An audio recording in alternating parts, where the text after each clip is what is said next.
Good morning. Welcome to the February meeting of the Utah Valley Technology and Genealogy Group. And not only that, happy Valentine's Day. Uh, we're glad to have you. And we'll start with our opening prayer by Marilyn. Thank you, our gracious Father in heaven. We come before thee with deep gratitude for thy Savior and for the many, many blessings that come as a result of his redemption and his great work. And we are grateful to be able to participate with him in this work and to be able to have these tools that are being brought forward in these last days. We are grateful also, dear Father, for the workers in this kingdom that help us to do thy work and to help us to remember those who need us. We are grateful for Kathryn Grant and her devotion and her lessons, and ask a blessing upon her that her mind will be clear and she will be able to communicate, and that we will be able to learn what we need to know. And so we can do this work and also be lights and inspire others around us. At this time, dear Father, we ask a blessing upon the tools that we use of the internet, and that they will be blessed, that they will be tools and instruments in my hands to be able to help so many in so many ways. Again, Father, we are grateful to thee for thy Son and for his atonement and for the Holy Ghost, which thou hast given us. We say this in the name of Jesus Christ. Amen. Amen. And that's Marilyn Thompson. Thank you very much.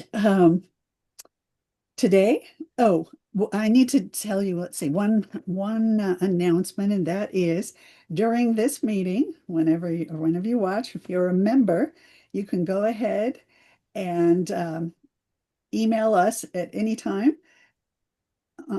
Nominations. Our election will be coming up next month as usual, and Gerhard and I could really use some help.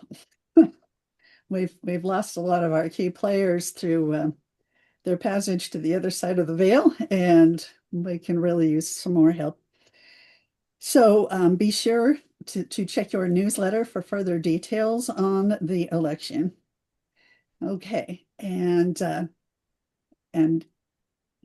so here we go. Kathryn Grant is our presenter today, and the title of her presentation is Using FamilySearch's Tree Integrity Features. And I think that's a really great title. And I hope that, well, this is how she expressed it. You've likely noticed that FamilySearch has been adding features to Family Tree to improve tree integrity, the accuracy and trustworthiness of information in the shared tree. This presentation will highlight several of these features, including the new Edit Guidance feature. We'll cover how the features work and provide tips for using them. These features make it easier than ever to contribute quality information, correct errors, and avoid common mistakes. And I hope that we'll all be able to get out of this what we need to facilitate our own work as best as possible. Now, a little bio on Kathryn. So after years on the sidelines, Kathryn began doing family history. Somewhat to her surprise, she discovered that she loved it. More people need to find out how much fun it is. Okay. Her specialty is helping new family historians find success and maybe even avoid some of the mistakes she's made. That's always been my goal too, because, that's the only way to make those mistakes we've made count. Okay. Kathryn teaches Sunday classes at the BYU Family History Library, mostly though online, and presents at other family history events. Her column on family history ran in the Nauvoo Times for about a year and is still available online. In addition, she's a regular contributor to the FamilySearch blog, and Kathryn works as a technical writer and instructional designer with a focus on usability and process improvement, which is why her lessons are so well put together and easy to understand. Her current work assignment includes developing training used on mobile devices.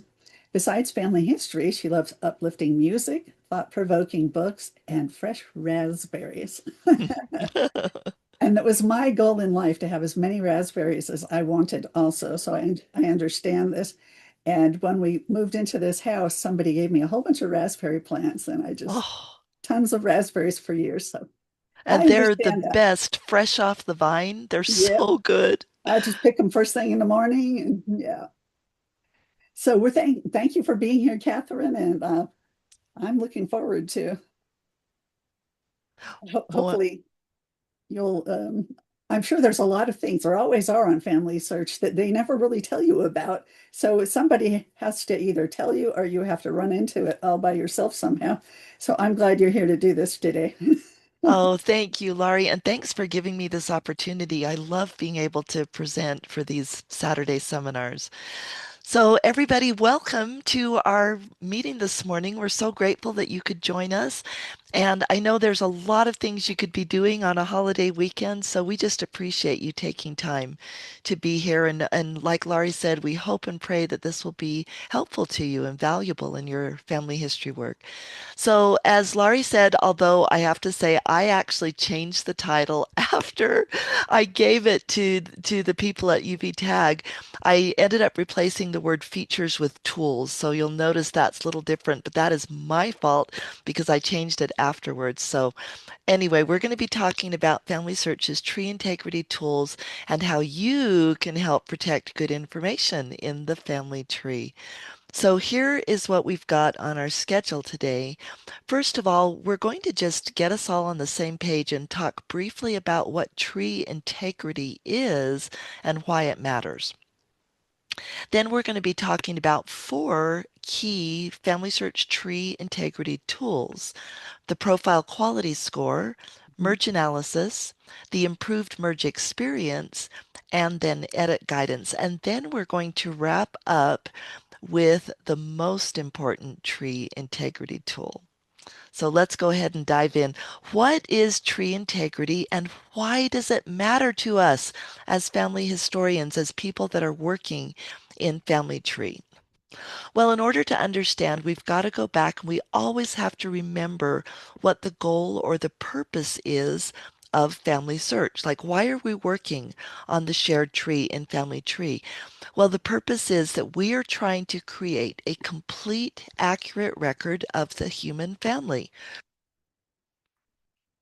That really is what we're about. We're trying to document the whole human family accurately and completely.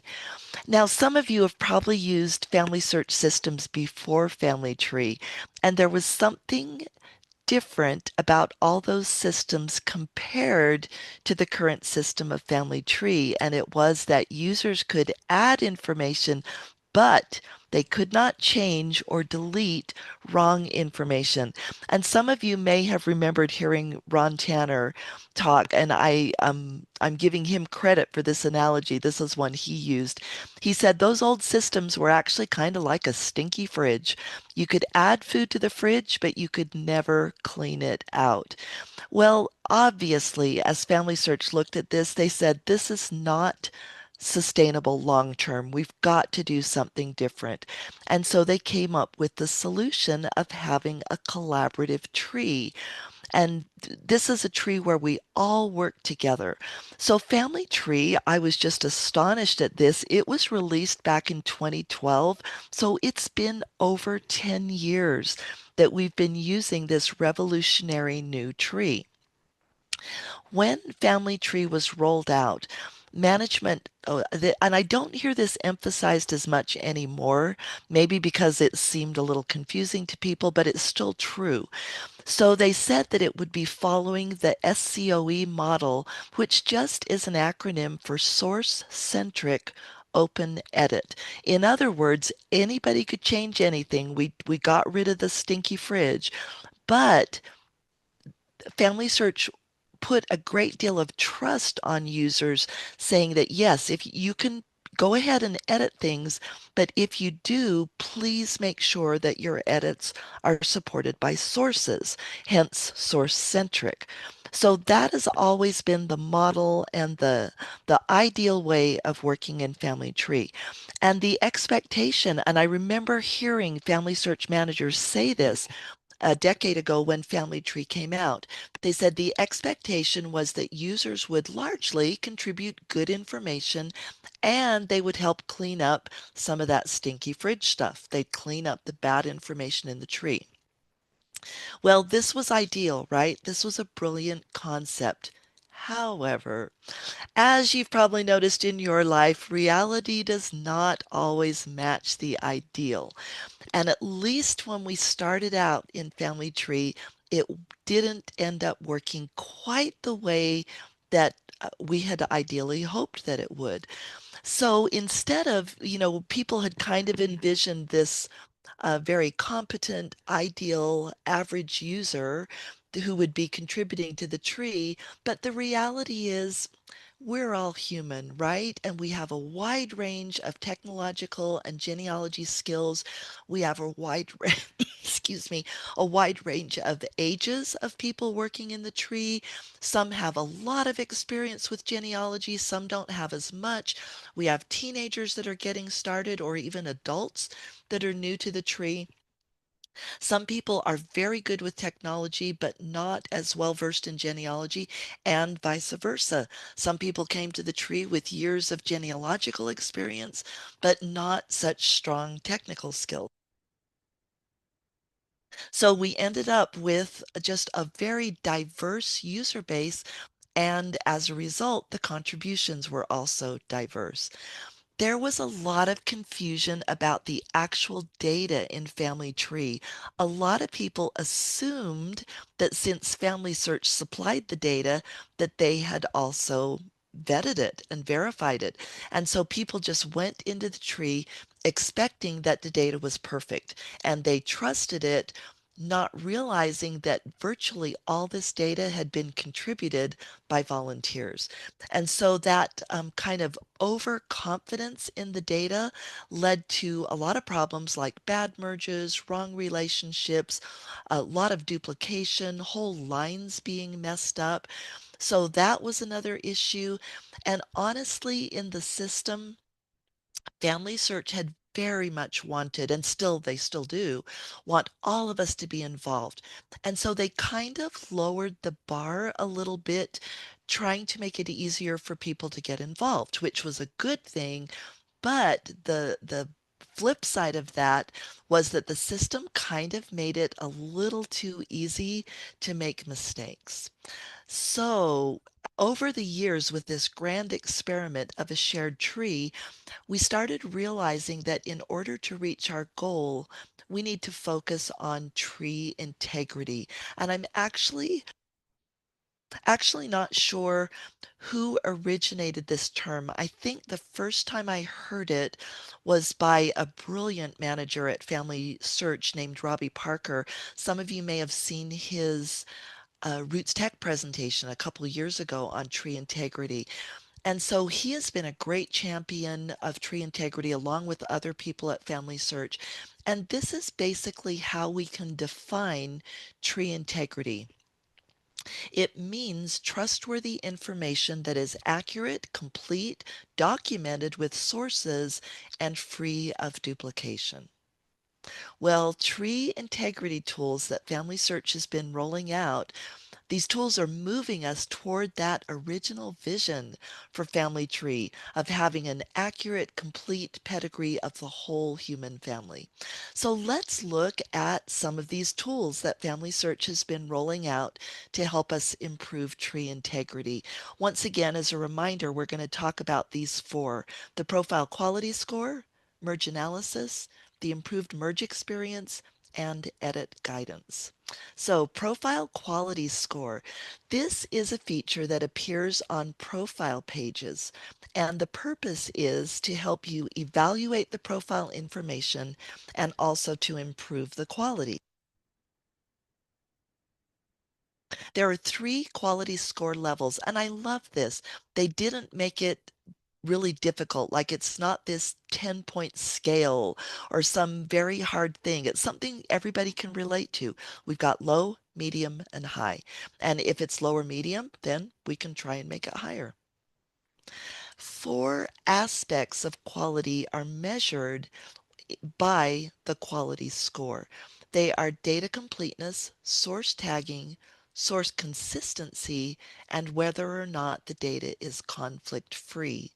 To see the details on these four aspects, you click Show Quality Details, and when you do that, a panel opens up and it shows the four details.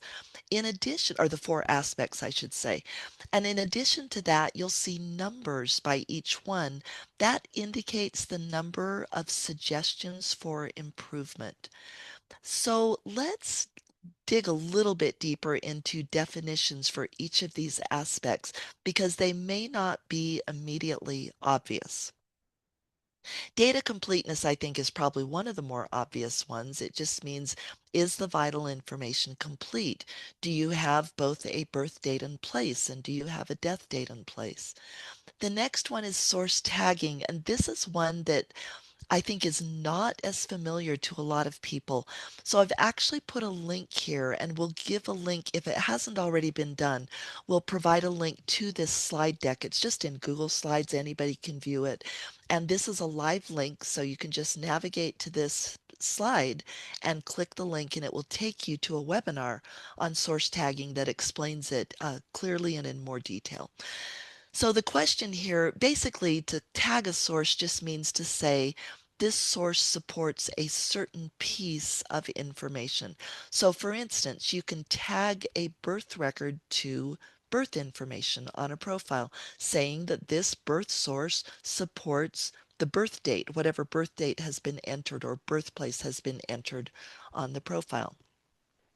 Source consistency means, first of all, are there sources attached? If there are no sources attached, then this score is lowered. And then if there are sources attached, is the profile information consistent with those sources? In other words, if all the sources say that a person was born in 1867, but the actual profile says that they were born in 1850, then that's not consistent. There's a lack of consistency there, and that would be reflected in the consistency evaluation. And then finally, is the profile free of data conflicts, such as a christening happening before a birth or a birth happening after a death? Things like that, where you know that it's not possible. These conflicts are illogical and show that the data does not have integrity. So, how do you see a list of the issues so that you know what you can try to correct? Well, it's pretty simple. See the little arrows here indicating that these are drop downs. So you just click on whatever aspect you want to see. And when you do, then it opens up the detail. And I love this because it gives you a list of very specific actionable things that you can work on. The person doesn't have a burial, so you can look for it, or there's no death date, so you can look for it. So you can see how the quality score offers very helpful guidance for improving integrity in the tree. It's also helpful to say what the quality score isn't. And I learned the importance of this when I became aware of a consultant in my local area who was telling people that if it was a high quality score, it meant the record was perfect and you didn't have to do any more research on the person. And that would be nice if that happened, but that really wasn't the intent of the quality score. It doesn't measure all possible aspects of quality, just the four that we reviewed. And a high score is not a guarantee of all aspects of quality. For instance, things that I've noticed is that it doesn't measure bad merges or wrong relationships, that it wasn't designed to do that. We as humans still need to work on that. And in this example, this woman here was actually connected to the wrong husband. So this guy is not her husband, even though there's a high quality score. So just keep in mind this quality score is specifically for the four aspects mentioned. Anything that falls outside of that, that's up to us to ensure the quality on that. If you would like more information, here is a link to a webinar that talks about the quality score. The next thing we want to talk about is merge analysis. I was so excited when this tool came out because, as probably a lot of you are aware, there are a number of incorrect merges in Family Tree. In other words, where two profiles have been merged, but they weren't really for the same person, so they shouldn't have been merged. The merge analysis option shows up in the profile changelog. So once you get into the changelog, you'll see something that looks similar to this. And every time there's a merge, well, not every time, hold that thought. Almost all the time when there's a merge, you'll see a merge analysis button. The one exception to that is that for whatever reason, I suspect it has something to do with the technology in the background. And I did confirm this right before this webinar yesterday, contacted a family search manager. She said that this option appears only if the merge was done after 2016, 1st of August 2016 to be specific. Any merge that was done between 2012 when Family Tree started and this date, they won't have a merge analysis button. But honestly, I suspect that this button shows for the vast majority of merges because the few that were done in those early days of Family Tree, yeah, they're still probably, if it's a bad merge, you still have to dig into it and undo it by looking in the change log and so forth. But for anything later, which is most of the merges, you're going to have this option. When you click this button, you get taken to this very helpful screen. The screen has three columns for easy comparison. It's actually got a I don't know if you'd call this a column, but off to the left, you've got identifiers for the type of information you're looking at. So the person's name, their vitals, birth, death, family members, etc.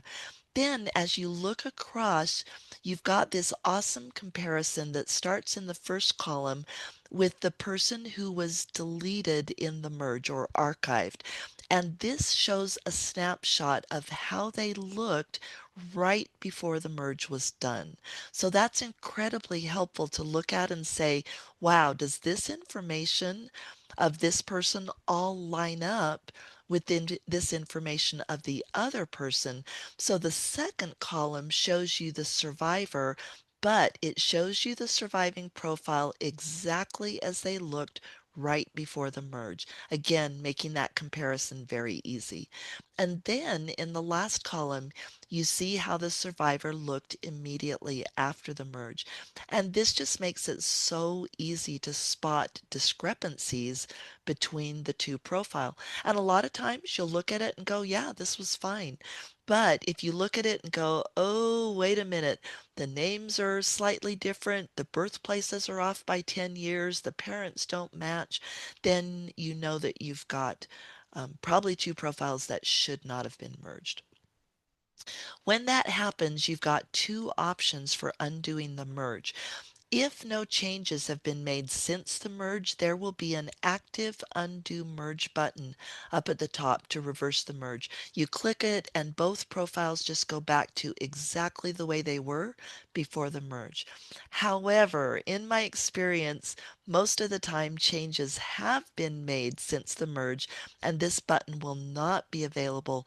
The reason Family Search doesn't allow you to just click an undo button if there have been changes is that since the merge is because they don't know what to do with those changes. Do they go back to person A or person B? And if the merge was wrong, there's just no easy way to tell what to do with those changes. So if the changes have been made, this button will not be active, and instead you want to click on the person who was deleted in the merge, and you're going to go to their deleted profile where you will see a restore button, and you restore them that way. Be aware that when you do that, you're most likely going to have to clean up the survivor. So in the case of a bad merge, the survivor's probably going to have some bad information. The person you restore is going to go back right like they were before the merge, so they won't have any of the bad changes on them. But the surviving person may. So just be aware that it's a good idea to check and see if anything needs to be cleaned up. For more information, there is a blog article that talks about this merge analysis tool, and there is the link. Okay, let's talk about the new merge experience. I am such a fan of this new merge experience. It was, I think, just brilliantly designed, and it makes it so much easier to merge correctly and to avoid bad merges. So if you see a possible duplicate notation on a profile, you can click that and then you get another little button letting you go to a merge screen. And this is what the merge screen looks like now. Give me just a second. I need a drink of water.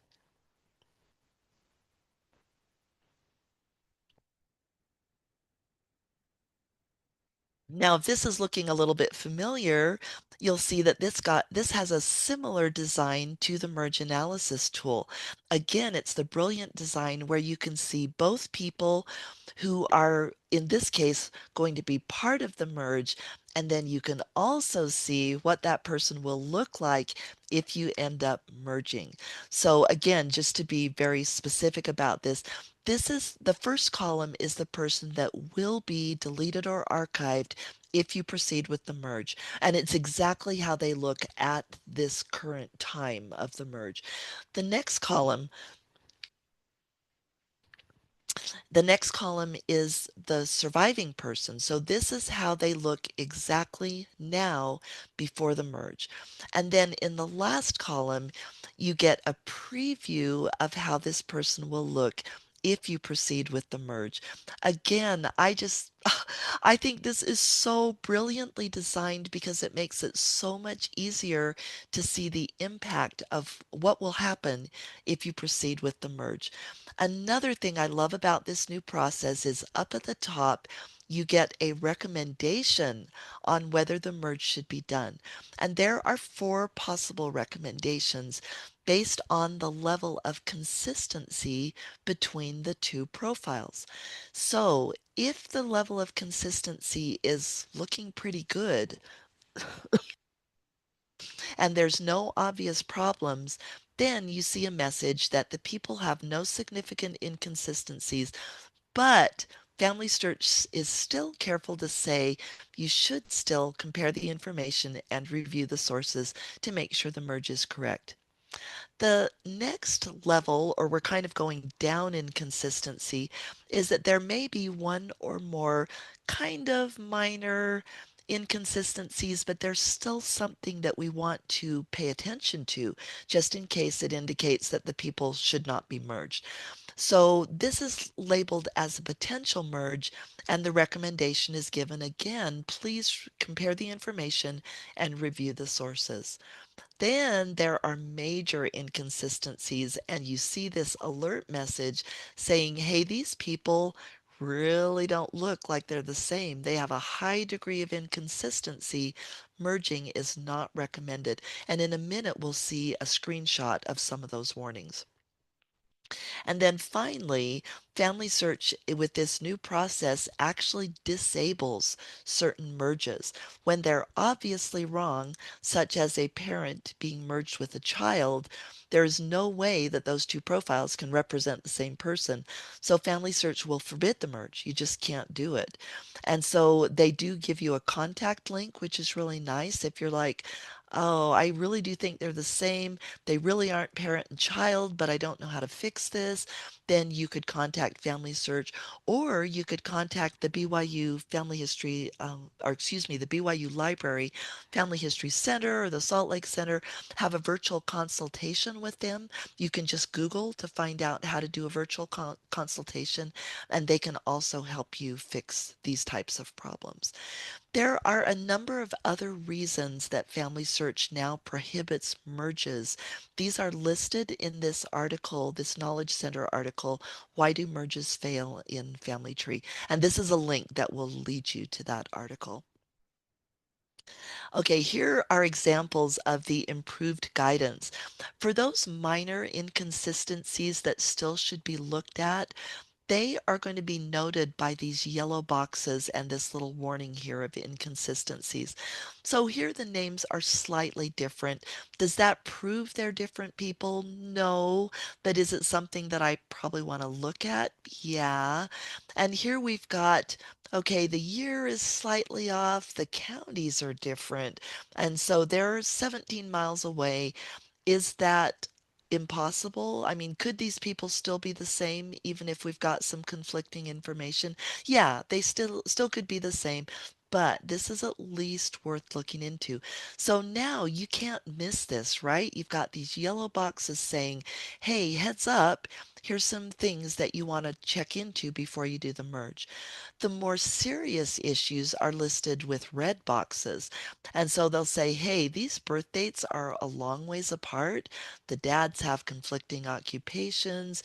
Here we've got the mothers' names don't match. Actually, I don't see that highlighted in the red, but a visual inspection shows that, are we sure that this Mary born in 1806 is the same as Mary Arnold born in 1811?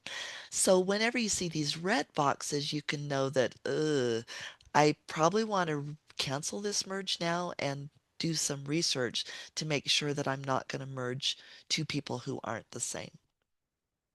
Lastly, I love that FamilySearch has changed their reason statements. Some of you have been in class with me before, and you've probably heard me say how I was not a fan of those old canned reason statements because almost always they turned out to be used incorrectly. So one of them was everything matches. And the trouble was people would pick it even if everything didn't match. Then there was another one that says, there are some minor inconsistencies, but I still think they're the same person.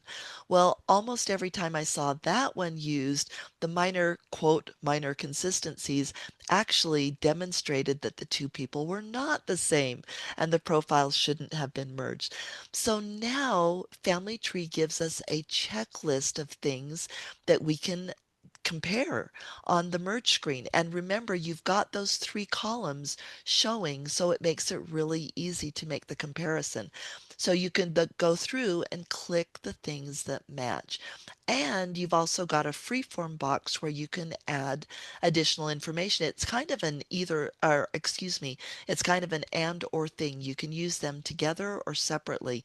So there's sometimes where you might like want to write a longer explanation here, you can do that, but you don't have to. You can just use the checkboxes to indicate what data matches. What a couple of little cautions here. Only check the boxes if they really apply. For instance, don't say that the names match if they really don't, or that the parents match if they really don't. FamilySearch is trying to make it easy for us here by giving us a quick checklist, but that means that they're showing trust in us. So we don't want to abuse that trust by misusing these and saying, oh, I'll just click random, whatever. I don't really care if they match. Well, that kind of defeats the purpose.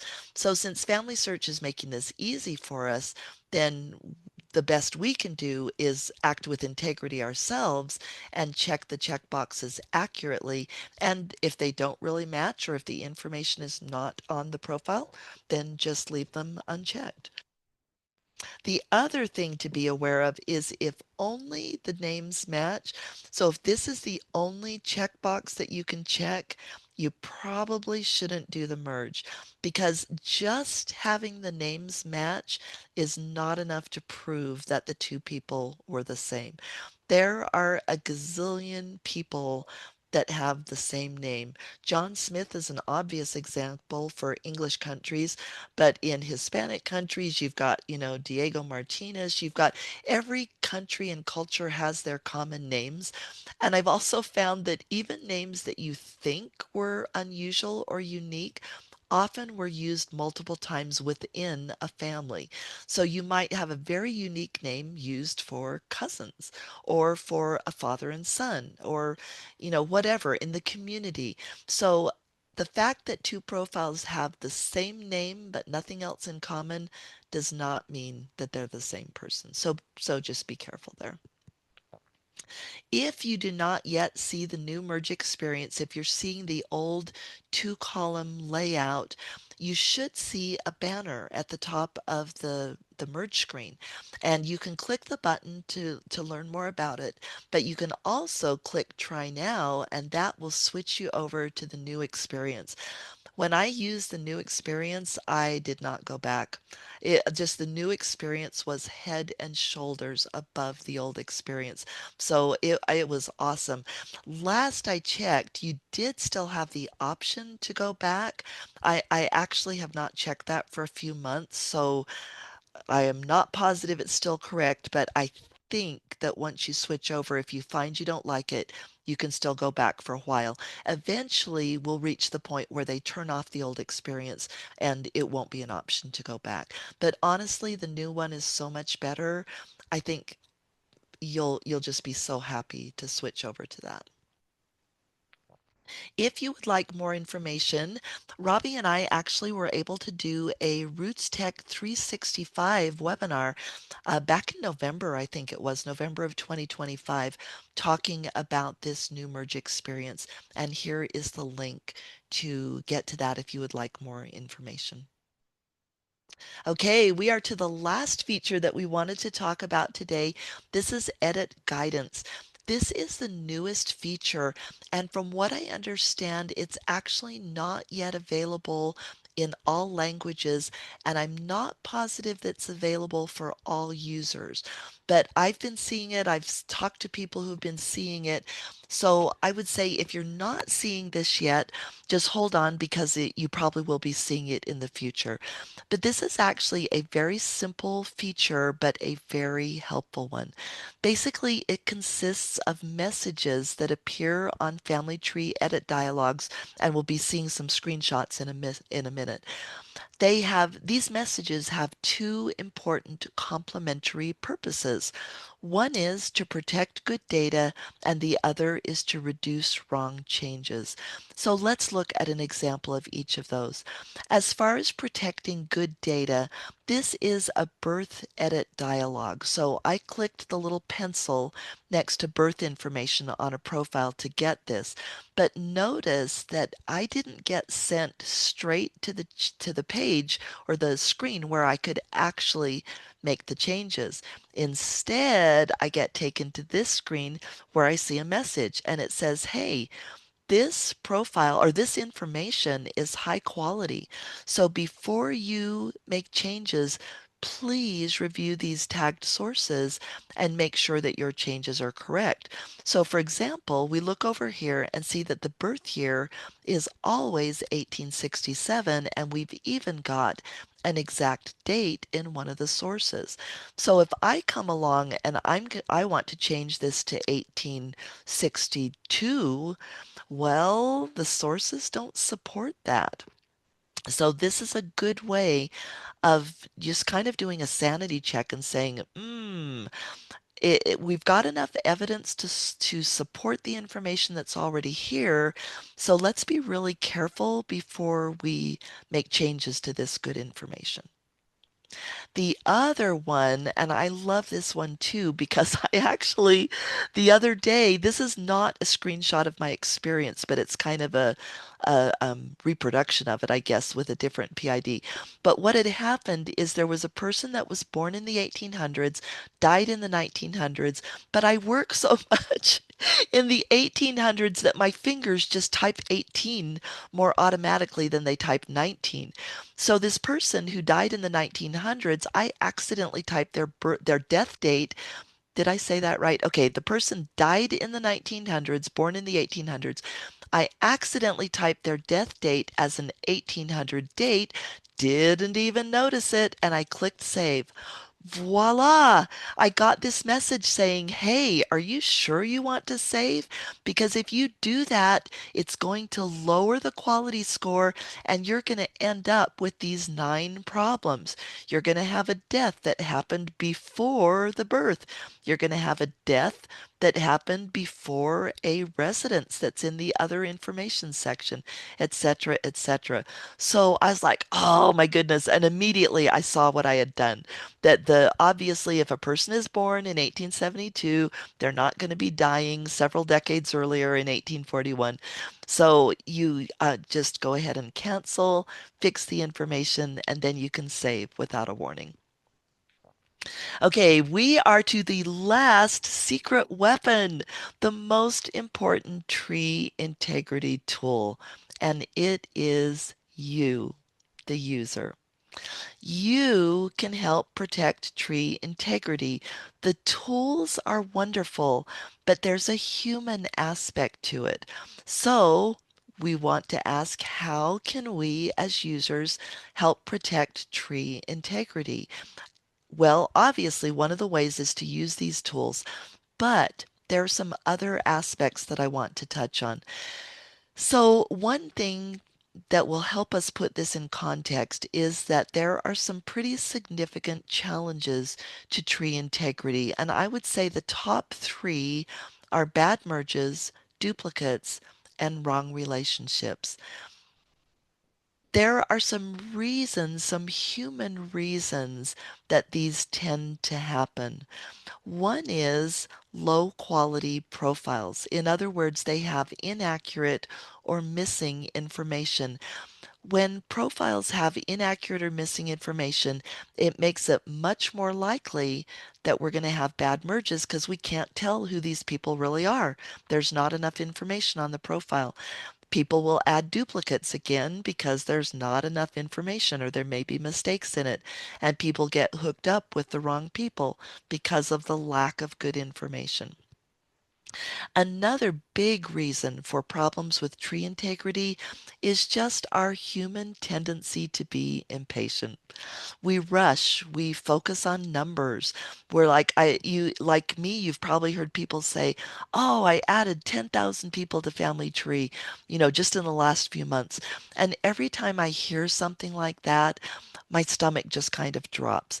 Not because we don't want to add lots of people to the tree, but because whenever we rush and do large numbers of additions in a short period of time, it almost always means cutting corners and introducing errors.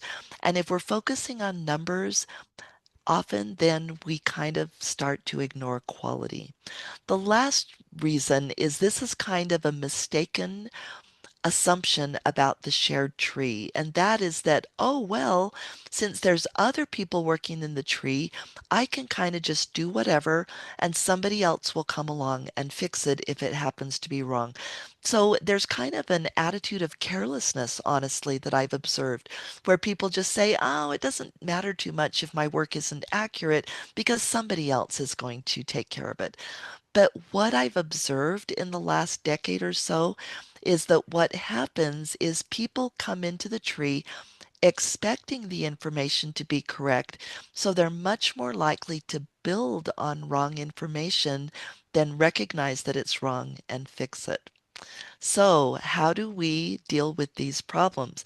Well, you kind of do the opposite, right? So, if the information is inaccurate or missing, we want to add complete and accurate information instead of adding low quality information. Instead of rushing and focusing on numbers, we want to slow down a bit and we want to take care with the additions that we make. Instead of thinking someone else will fix it, we take responsibility. We say, the buck stops here. I'm going to do my best. And that doesn't mean being paranoid about quality. It just means not being sloppy. So it means that I take responsibility and I'm going to do a reasonably good job instead of excusing myself and saying, oh, it doesn't matter. Somebody else will clean it up. The bottom line is when we do that, it is going to help resolve those problems and improve tree integrity. So as we use tree integrity tools and our unique human skills and judgment, we can improve tree integrity.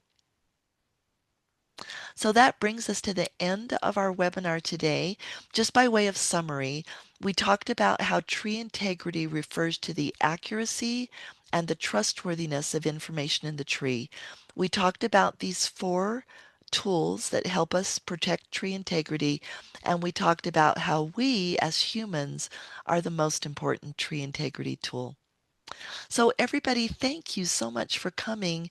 And Laurie, do we have any questions or comments that we ought to review?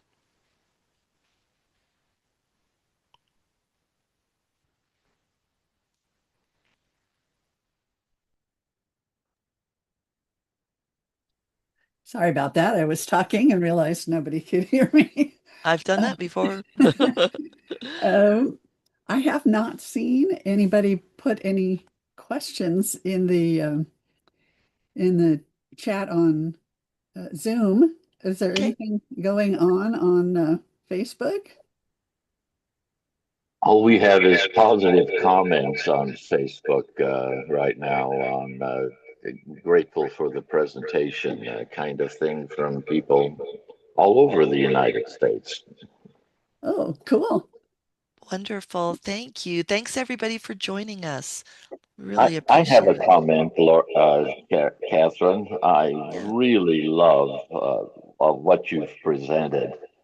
It's a great help, and I love your closing section on personal integrity. Uh, that is so necessary. Like you say, you don't have to become a genealogy expert. Just be confident in what you are putting into the tree and make sure it's got a source. Yep. I agree. Thanks, Gerhard. One thing I noticed that I think leads to people making errors is that you tend to think that when you add a source, you link a source to a person, that all of the information in that source, you know, blanks where you have blanks on your profile will it will it will slide into the right spots and show up. And I've noticed a lot of times where you add something, but you still have to go back and um, put it in to the profile. So Yes, that's such a good observation. yeah, and it's happened. I used to think I'd look at something and go, "Oh, we don't have a burial yet. We don't have this and that," and I would just launch into looking for sources on FamilySearch or on Ancestry or all the things we have access to these days. And I'm sorry for the noise. Somebody else in the house, it's turned on my printer. Oh, Um, I couldn't hear it, so oh, good. I'm good. glad. It was pretty loud.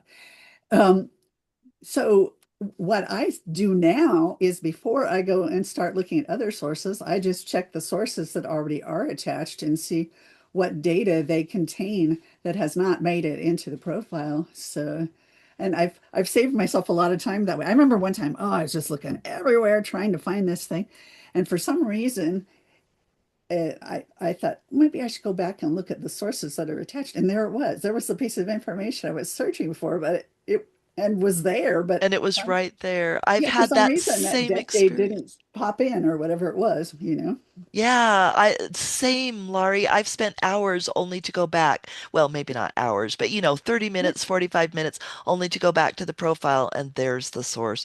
And the person, like it's a death source and they just didn't remember to actually add the death Yeah. information to the profile. Well, So, and sometimes the information will pop in and sometimes it doesn't. yeah, When you add it, sometimes it just pops right into the to a blank and sometimes it doesn't pop in even if it's a blank. So yep, good point. I don't know. I can't figure out what triggers it to add or not add yet, even though I do this for hours and hours and I've done a ton of it. And sometimes I can pick up on, oh, this is what's going on here, but this one still too random for me. So, Hmm. so I just tell everybody now I have saved myself so much sweat um, and unnecessary Yeah, for sure. double Yeah, work by just looking to see if is it already there. if it's already there, yeah. And what I've noticed on SourceLinker is a lot of the times, especially as SourceLinker gets better and better, the information will come over automatically, but there are still some times when it doesn't, and I have to really watch that in SourceLinker. Like imagine, the left and right columns. So there are a lot of times it just floats over from the left to the right, but there still are some times that it doesn't. And Mhm. so, like Laurie was saying, we got to watch for that and add the information. And then if you're adding a third party source, like from Ancestry or whatever, well, then of course there's not an interface yet that makes that information get added automatically to the profile. So especially for third party sources, then you need to manually go back and input the data. And it just takes a few seconds and it's so worth it. It is. I'm I've been excited to save myself Yes, that kind of agreed. grief. Yes, I hear you. Trying to think what other source could there possibly be for this birth, and yet, but it's already there. And there it is. Yeah. And yeah,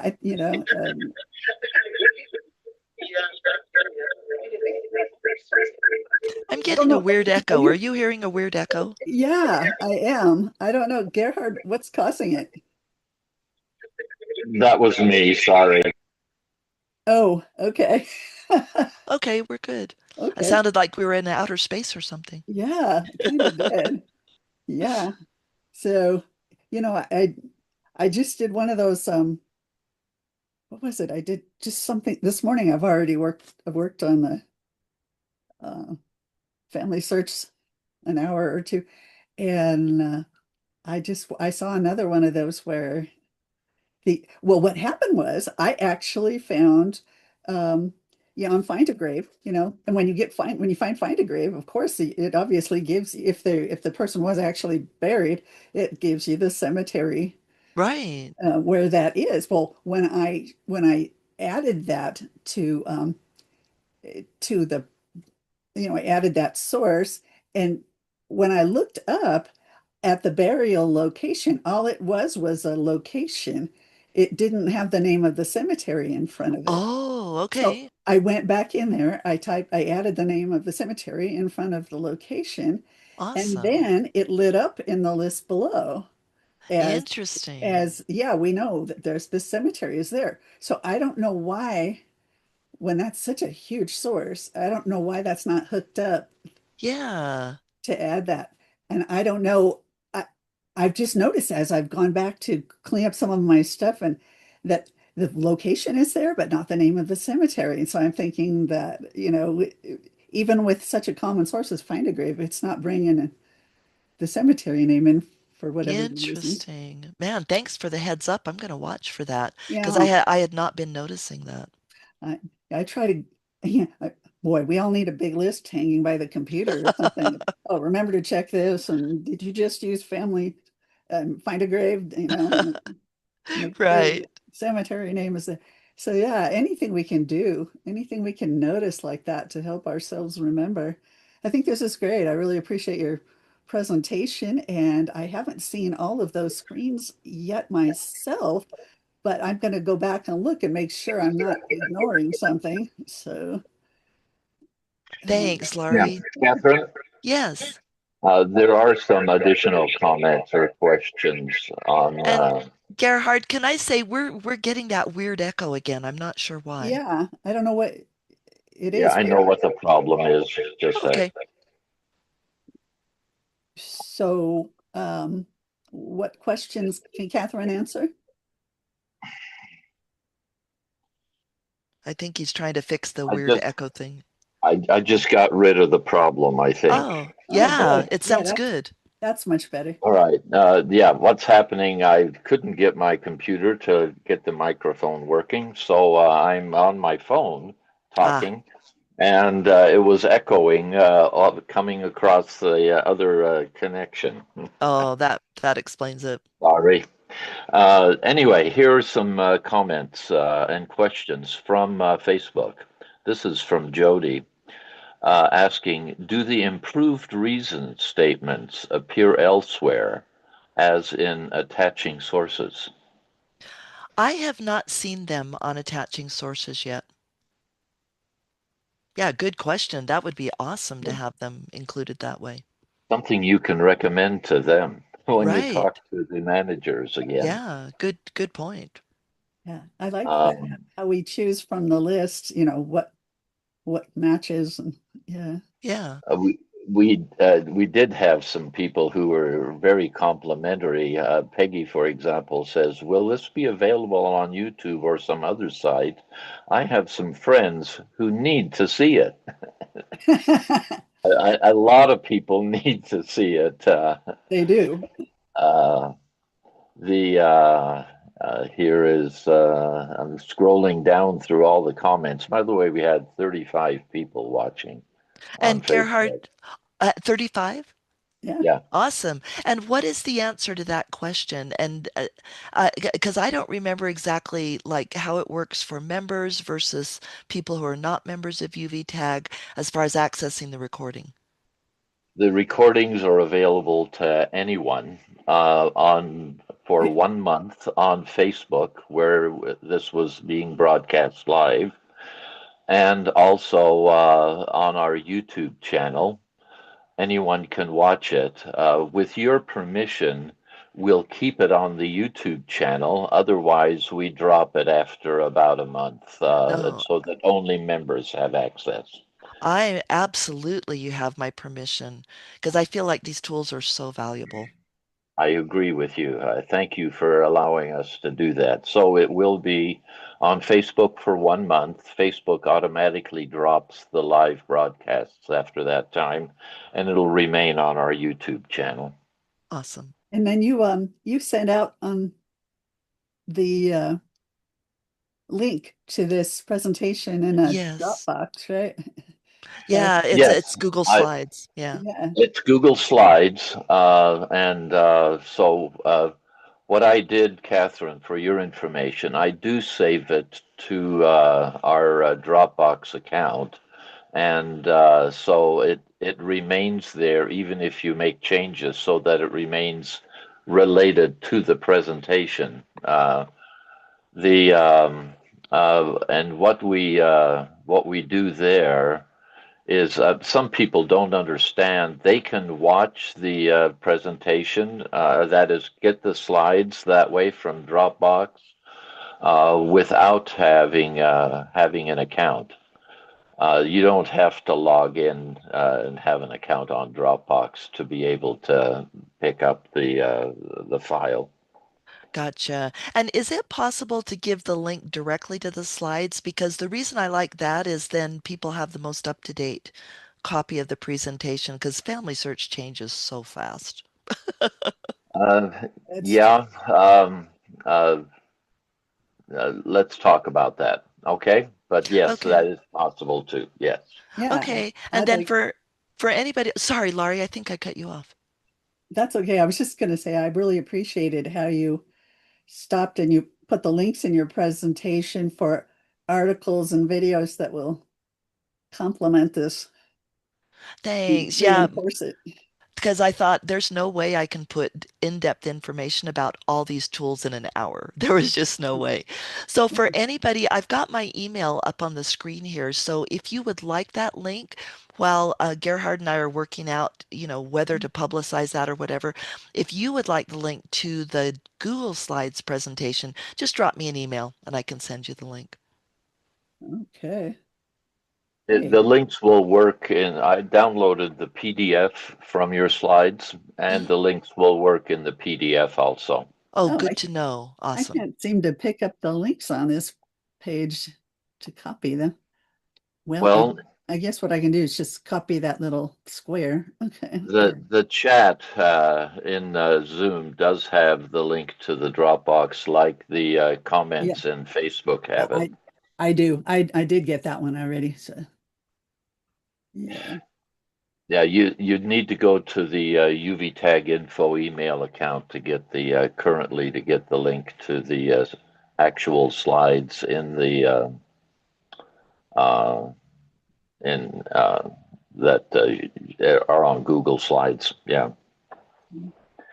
Okay. Hey, thank you, Kathryn.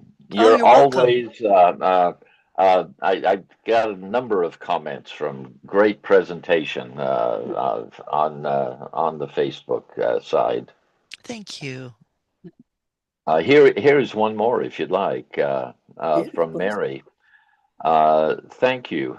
In the past, bad merges by others left my line in pieces and left me Oh, frustrated. Tree integrity is an amazing tool. Whoops, it just flipped.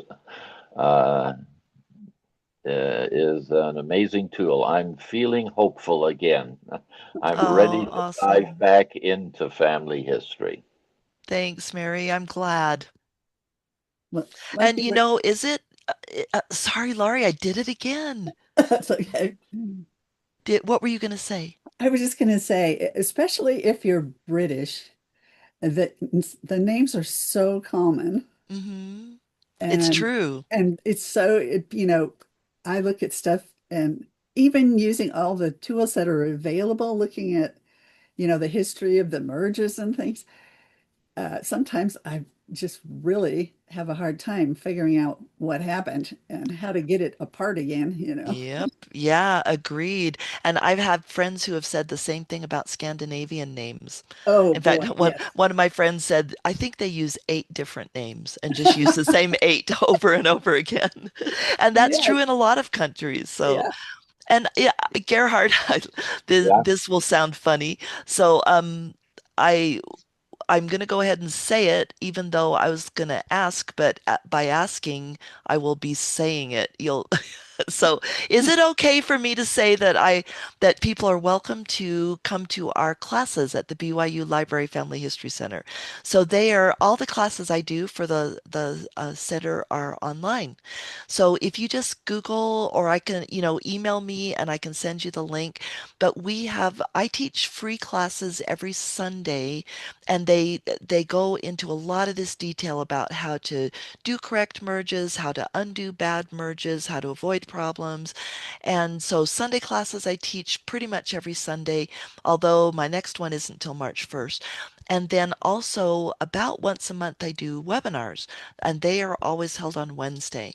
So anybody who's listening who would like to join us for those free classes, please feel free. You can Google it or email me asking for more information. So is it okay that I said Yeah. that? Of course. Oh yeah. That's why I Yeah. was laughing. It's like I can't really ask without having said it. So, Hey, Well, I go to the website frequently at the byu.edu. If you go there and just type in family history, or you do a Google search for BYU family history, you end up with a link to the website that has all the links to the past the recorded classes presentations. you and yeah. James Tanner have done. By the way, let me give you one more comment from online. This is from our presenter last month, Robert Givens. Mhm. Oh, Uh, Bob. Hi, Bob. if he says, "Thank you. This is an outstanding presentation. I personally enjoyed this. This is a much overlooked topic." Thank you, Bob. Appreciate that. Bob and I are friends. We go way back. I thought you'd appreciate hearing that Yeah, one Yeah. particularly. it's the kind of thing that, he should have for his consultants. He has a lot of good things on for his consultants. Yes, yes. And, like I say, they don't really make announcements about all this stuff. I mean, once in a while you'll pick it up on the blog or something, the Family Search blog, but most of the time I'll turn on Family Search and I go, this looks different than yesterday. Yes, this has changed. Wait a minute. I never had that message before. And Exactly. it's nice when we can point these things out to each other so we're not just wondering, you know, Right. am I going crazy or what? But and I'm glad they're doing these kind of features to help cut back on errors and bad merges. And oh, I have had some terrible things happen to my work. And it's work that I did before 2012, because I've been doing this a Hmm. long time. And so the history of the merges are not Not available. necessarily available, Yeah. to look at. And I'll just think, because I've worked on so many different lines in my family, sometimes it'll be years before I come back and just take another whirl and see if more sources are now available and I can do better. And so, yeah, Yep. I hear the, you. yeah, the more of these preventative things, the better. So, I agree Uh, wholeheartedly. the only thing I'd add to all of this is our next monthly meeting will be on the 14th of March. Come back. yeah.